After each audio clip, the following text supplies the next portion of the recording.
காரங்காடு சூழல் சுற்றுலா என்பது ராமநாதபுரம் மாவட்டத்தில் உள்ள ஒரு இயற்கை எழில் கொஞ்சும் இடமாகும். இது சதுப்பு நில காடுகள், மேங்க்ரோவ் ஃபாரஸ்ட்ஸ், அமைதியான கடல், படகு சவாரி, கயாக்கிங், ஸ்னார்க்கிங், கடல்வாழ் உயிரினங்களை காணும் வாய்ப்பு மற்றும் உள்ளூர் கடல் உணவுகளை அனுபவிக்கும் வசதி ஆகியவற்றிற்காக புகழ் பெற்றது. இது வனத்துறையின் வழிகாட்டுதலுடன் உள்ளூர் சமூகத்தால் நிர்வகிக்கப்படுகிறது. இது சுற்றுச்சூழல் பாதுகாப்பிற்கு முக்கியத்துவம் அளிக்கிறது. முக்கிய அம்சங்கள்: 1. சதுப்பு நில காடுகள், அடர்ந்த பசுமை, அமைதியான நீர்நிலைகள், பறவைகள் மற்றும் கடல்வாழ் உயிரினங்கள் நிறைந்த சூழல். 2. படகு சவாரி, அலையாத்தி காடுகளின் நடுவே செல்லலாம், பறவைகளை பார்க்கலாம். 3. கயாக்கிங் மற்றும் ஸ்னார்க்கிங், துடுப்பு படகுகளில் செல்லவும், கண்ணாடி அணிந்து கடல்வாழ் உயிரினங்களான மீன்கள், பவளப்பாறைகள், நட்சத்திர மீன்களை காணவும் வசதி உள்ளது. 4. கடல்வாழ் உயிரினங்கள், கடல் பசு, கடல் குதிரை, வண்ண மீன்கள், கடல் பாசி போன்றவற்றை காணலாம். மற்றும் 5. உள்ளூர் உணவு, உள்ளூர் சமையல் மற்றும் கடல் உணவை வழங்கும் உணவகங்கள் உள்ளன. எங்கு அமைந்துள்ளது? ராமநாதபுரத்தில் இருந்து தொண்டி செல்லும் கிழக்கு கடற்கரை சாலையில் மணக்குடி அருகே அமைந்துள்ளது. பயணத்திற்கான குறிப்புகள்: 1. பாதுகாப்பு, உயிர்காக்கும் கவசங்கள், லைஃப் ஜாக்கெட்ஸ் படகு சவாரிக்கு வழங்கப்படும். 2. அடிப்படை வசதிகள், அடிப்படை வசதிகள் இருந்தபோதிலும் சுற்றுலா பயணிகள் தங்கள் தேவைகளுக்கு ஏற்ப தயாராக வருவது நல்லது. மற்றும் 3. செல்லும் வழிகள், மதுரை போன்ற நகரங்களிலிருந்து பேருந்துகள் அல்லது சொந்த வாகனங்கள் மூலம் செல்லலாம். காரங்காடு, அமைதியான இயற்கையையும் கடல்வாழ் சூழல் அமைப்பையும் அனுபவிக்க விரும்புவோருக்கு ஒரு சிறந்த இடமாகும். இதுவரை நாம் கேட்டது காரங்காடு சுற்றுலா பற்றி. கூகுளில் நான் தேடி பார்த்த பொழுது கிடைத்த விவரங்கள் தான். நான் கூகுளில் விவரங்கள் எல்லாம் தெரிந்து கொண்டு அந்த ஊருக்கு மிகுந்த எதிர்பார்ப்போடு ஆவலாக சென்று அங்கே பார்த்த பொழுது படகு சவாரி என்பதும் சுற்றுலா செல்வது என்பதும் அங்கே தற்காலிகமாக நிறுத்தப்பட்டு உள்ளது. அதற்கான படகு துறையெல்லாம் பார்க்க முடிந்தது. ஆனால் படகுகள் எதுவும் செல்லவில்லை. அது மட்டுமல்லாமல் சிறந்த சுற்றுலாத்தலமாக உருவாக்கப்பட்டு அரசு ஏற்பாடுகள் எல்லாம் செய்திருந்த காலம் போய் தற்பொழுது எந்த விதமான ஏற்பாடுகளும் அரசு சார்பிலே அதுவும் வனத்துறை சார்பிலும் செய்யப்படாதனால் நாம் நமது சொந்த வாகனத்தை வைத்து அந்த ஊரை சுற்றி பார்க்க முடிந்தது. அந்த ஊர் என்பது ஒன்றும் பெரிய ஊரல்ல, இருந்தாலும் கடற்கரை அமைதியான ஒரு கடற்கரை. ஆனாலும் நாம் நினைப்பது போன்று இதர கடற்கரை போன்று பெரிய அளவுக்கு கடலுடைய கரையை நேரே நாம் பார்க்க முடியாது.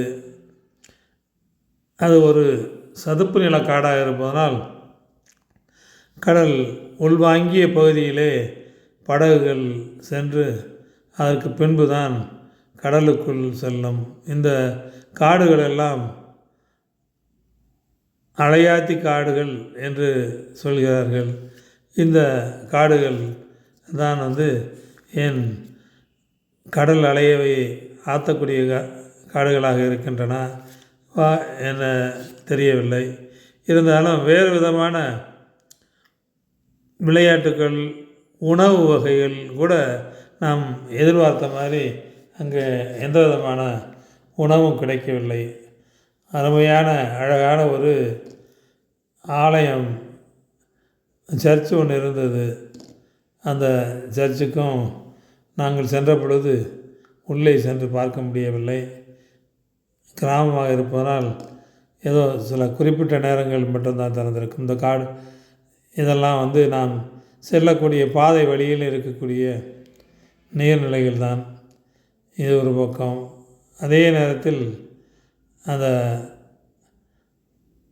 வேறு ஒரு பாதையும் இந்த ஊருக்கு செல்லக்கூடிய பாதையாக அமைந்திருக்கிறது. மணக்குடி என்ற ஊரிலிருந்து வரக்கூடிய பகுதி. அங்கு இது மாதிரி இந்த கடல் நீர்நிலைகளை பார்க்க முடியாது.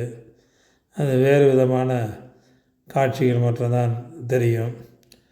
அதனால் மிகவும் அருமையான அந்த இயற்கை எழில் கொஞ்சம் இனிமையான காரங்காட்டை பார்க்க முடிந்தது. படகு சவாரிகள் எதுவுமே நம்ம செல்வதற்கு எந்த விதமான அனுமதி இல்லாதனால் கடலை கூட முழுமையாக பார்க்க முடியாமல் ஒரு ஓரமாக அந்த சிறு ஓடை போன்ற அந்த ஒரு பகுதிகளை நிறுத்தி இருக்கக்கூடிய படகுகளை பார்த்து அன்றைய தினம் எந்த விதமான படகுமே கடலுக்கு செல்லவில்லை என்று கூறினார்கள். இருந்தாலும் அடுத்தடுத்து செல்ல வேண்டியிருப்பதால் அடுத்து காரங்காட்டில் ஒரு நாள் படகு சவாரி எப்படியும் சென்று வரலாம் என்று எதிர்பார்ப்போடு பயணத்தை இந்த வழியிலே தெரிந்த இயற்கை எழிலை மட்டும் அழகை மட்டும் ரசித்துவிட்டு அப்படியே திரும்பி கொண்டிருக்கின்றோம். திரும்ப வழியில் தான் அந்த ஏற்கனவே வனத்துறையால் நடத்தப்பட்ட அந்த காட்சிகள் பற்றி விளம்பரத்தை பார்த்திருப்பீர்கள். நான் மெயின் ரோடு அல்லது முக்கிய சாலை வந்தாச்சு. அதிலிருந்து மிகவும் பக்கத்தில் உப்பூர் என்ற ஊர் இருக்கிறது. இங்கே நம்ம கூகுளில் கேள்விப்பட்டது போல் மீன் சாப்பாடு சாப்பிட முடியாவிட்டாலும் அந்த உப்பூரில் மீன் சாப்பாடு மிகவும் பிரபலமாக இருந்தது. அந்த உப்பூர் மீன் அது எஸ்எம் மீன் உணவகம் என்று பேருந்து நிறுத்தத்தின் அருகிலே இருக்கிறது. அங்கே எந்த ஊரிலும் இல்லாத ஒரு சிறப்பு அம்சம் என்னவென்றால் உப்பூரில் எல்லா பேருந்துகளுமே காலையும் அல்லது நண்பகலிலும் அந்த கடைக்கு முன்பு நிறுத்தி எல்லோரும் சாப்பிட்ட பின்பு தான் பேருந்துகள் எடுக்கிறார்கள். அதற்கு சுமார் ஒரு 10 நிமிடம் சாப்பாட்டுக்கு என்று தனியாக ஒதுக்கி விடுகிறார்கள். அதனால் ஈவன் நாம் நேரடியே அந்த மணக்குடியிலிருந்து பேருந்தில் ராமநாதபுரத்துக்கு டிக்கெட் எடுத்திருந்தாலும் நாம் அன்றைய தினம் காரிலே சென்றேன். இருந்தாலும் டிக்கெட் எடுத்திருந்தாலும் அந்த நேரத்தில் நாம் இறங்கி ஒரு திருப்திகரமாக அந்த உணவகத்தின் உள்ளே சென்று சாப்பிட்டு வர ஏதுவாக இருக்கிறது. அது மட்டும் இல்லாமல் உணவகத்தில் முன்பகுதியிலே நாங்கள் சென்ற பொழுது இடம் இல்லாதது போல் இருந்தது. நாம் காத்திருந்து அங்கே சாப்பிட வேண்டிய அவசியம் நேர்ந்ததே என்று தயங்கி கொண்டிருந்த பொழுது, சார் ஒன்றும் இல்லை, உள்ளே போங்க உள்ளே இடம் இருக்குன்னாங்க. இப்போ நம்ம பார்க்கக்கூடியது அந்த ஹோட்டலுக்கு உணவகத்துக்குன்னு உள்ளே இருக்கக்கூடிய இது ஒரு பெரிய மண்டபம் மாதிரி இருக்கிறது. அந்த மண்டபத்தில் நிறைய பேர், அதாவது பேருந்தில் வந்த நபர்கள் அனைவருமே கூட அமர்ந்து சாப்பிடக்கூடிய அளவுக்கு மிகவும் இட வசதிகள் அதிகம் கொண்ட இடமாகவும் கடைக்கு உள்ளேயே இது சென்று அமர்ந்து சாப்பிடக்கூடிய அளவுக்கு வசதியாக வைத்திருக்கிறார்கள். அங்கும் போதிய சர்வர்ஸ், அதாவது உதவியாளர்கள் இருப்பதால் நாம் அமர்ந்த உடனே சாப்பாடெல்லாம் போட்டு மிகவும் சிறப்பாக கவனிக்கிறார்கள். ஏனென்றால் அவர்கள் பெரும்பாலும் எல்லாரும் பயணிகள் தான் அங்கே அதிகமாக நிறுத்தி அந்த உணவகத்துக்கு வரக்கூடிய வாடிக்கையாளர்களாக இருக்கிறார்கள். எனவே அவர்களை பேருந்து நிறுத்தி வைத்து விட்டு வர்றதனால் அது பொது வாகனமாக இருப்பதால் எவ்வளவு விரைவில் அவர்களுக்கு உணவு கொடுக்க முடியுமோ அவ்வளவு விரைவிலே கொடுப்பதற்கு எல்லா விதமான ஏற்பாடுகளும் செய்து வைத்திருக்கிறார்கள். எனவே எங்களுக்கும் அந்த அரிய வாய்ப்பு கிடைத்தது. நாங்கள் தாமதிக்காமல் உடனே உள்ளே சென்று அந்த கூடத்திலேயே அமர்ந்து வேண்டிய வகைகளை கேட்டு உண்ண முடிந்தது. வேண்டிய வகைகள் என்ன, அங்கே மீன் குழம்பு சாப்பாடு தான் அங்கே வழக்கமாக எல்லாருக்கும் வழங்கப்படக்கூடிய ஒன்று. மீன் குழம்பு சுமாராக இருந்தாலும் மீன் சிறப்பான சூடான மிகவும் துடிக்க பிடித்து கொண்டு வரப்பட்ட மீனாக இருக்கிறது. ஏன்னா சாப்பிடும் பொழுது சுவை மிகவும் சிறப்பாக இருந்தது. எனவே அது ஃப்ரெஷ் மீன் என்று தெரிந்து கொண்டோம். எனவே கடற்கரை ஓரத்து பகுதியினால் மிகவும் நன்றாக இருந்தது. அந்த உப்பூர் சாப்பாடு நமக்கு தெரிந்து ஒரு 50 வருடமாகவே 50 வருடமாகவே அது புகழ்பெற்ற ஒன்றாகத்தான் இருக்கிறது.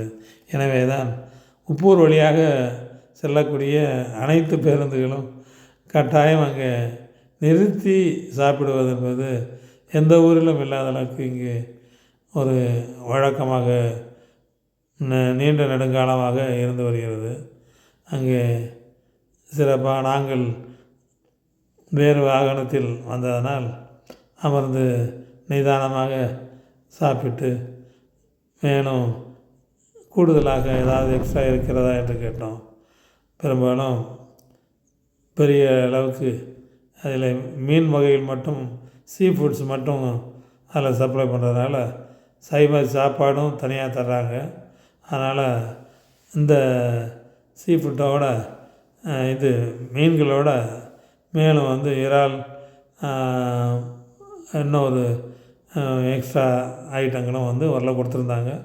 எல்லாமே சாப்பாடு மிகவும் 3 வறுத்த மீன்களோடும் சேர்த்து 130 ரூபாய் தான் பெற்றுக்கொண்டார்கள். ஆனால் மீன் வறுவல் நன்றாக இருக்கிறது என்று நாங்கள் பார்சல் கேட்ட பொழுது தான் அதெல்லாம் தர முடியாது சார், உள்ளவங்களுக்கு எங்களால் சப்ளை பண்ண முடியலை, அதனால் பார்சல் எதுவும் கொடுக்க முடியாதுன்ட்டு மறுத்தளித்தாங்க.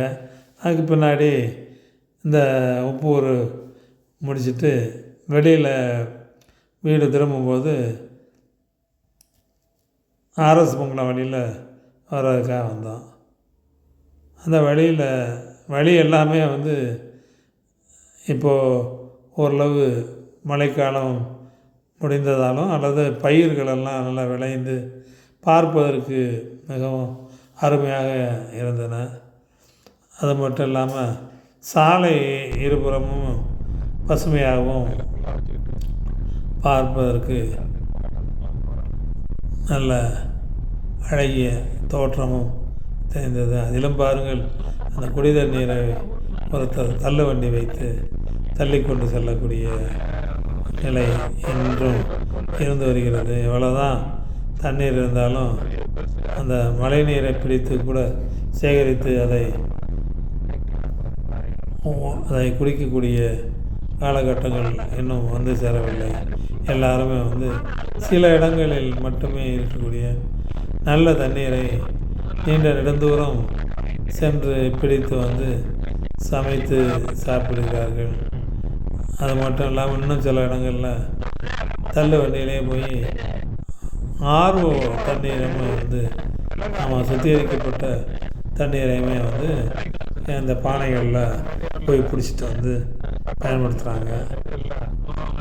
இருந்தாலும் அந்த வழி ஆர்எஸ் மங்கலம் வழியாகவே திரும்பி செல்ல வேண்டிய ஒரு சூழ்நிலை இருந்தது. அதனால் அந்த பக்கமே போய் மீண்டும் வெளியில் போய் இயற்கை காட்சிகளெல்லாம் பார்த்து அப்படியே சாலை கிராமம் விளையாங்குடி செல்லாமல் குறுக்கே உள்ள அந்த பாதை வழியாகவே நாங்கள் பத்திரமாக பரமக்குடி சேர்ந்தோம். அடுத்து அந்த வழியில் உள்ள இயற்கை காட்சிகள் தான் நீங்கள் தொடர்ந்து பார்த்துக்கிட்டு இருக்கீங்க. அதை பற்றி நான் அடுத்தடுத்து சொல்லணும்னு அவசியம் இல்லை நினைக்கிறேன். அதை மட்டும் பார்த்து அதோடு இந்த நேரலையை முடிச்சுக்கலாம்னு பார்க்குறேன். நேரலையில் சாரி, இந்த காணொலியை இதோட முடிச்சுக்கலாம்னு பார்க்குறேன். இருந்தாலும் அந்த அடுத்தடுத்து வரக்கூடிய இந்த இயற்கை எழில்மிகு காட்சிகள் நிறுத்துவதற்கு மனமில்லாமல், நிறைவு செய்ய மனமில்லாமல் நீடித்து கொண்டே செல்ல வேண்டிய ஒரு சூழ்நிலை ஏற்பட்டிருக்கிறது. இருக்கட்டும், இதற்கு மேலும் நாம் அதிகமாக காட்ட வேண்டாம் என்று இத்தோடு முடித்துக்கொள்கின்றேன். நன்றி, வணக்கம்.